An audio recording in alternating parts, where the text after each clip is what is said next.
Fréquence protestante. Khalil Bey.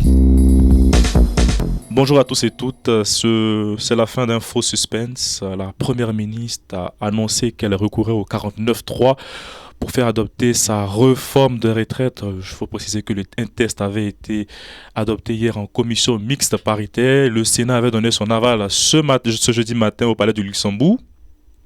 Et là, chiche, après une journée de tractation à l'Élysée, Elisabeth Borne recourt pour la 100e fois dans l'histoire de la 5e République au 49.3, c'est-à-dire elle engage sa responsabilité sur ce test impopulaire. Alors, quelles conséquences pour la première ministre? Il faut d'abord tirer un constat lucide et clair. La naïveté d'Elisabeth Borne, c'est un échec politique, c'est l'échec de sa méthode de compromis. Elle aura voulu faire passer ce test par un vote.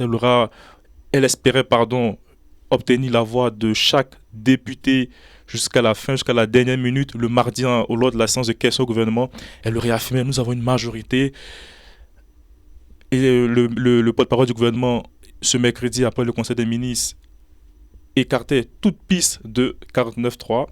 Hélas, le gouvernement n'a pas pu échapper, faute de cette majorité relative et aussi de l'incohérence des républicains. La droite, qui est en pleine reconstruction, n'a pas su épauler le gouvernement dans sa quête de voix pour l'adoption de cette réforme des retraites.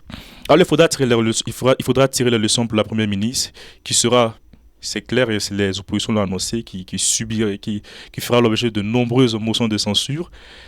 Une sera votée et probablement, la première ministre ou le gouvernement sera renversé à l'issue de la motion de censure qui sera discutée et votée selon les règles ce lundi après-midi. Les jours à venir seront décisifs pour le président de la République et la première ministre Emmanuel Macron, qui devra gérer cette crise politique, qui devra trouver une issue pour sauver son quinquennat.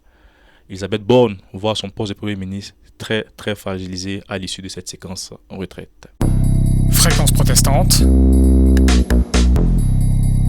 Khalil Bey.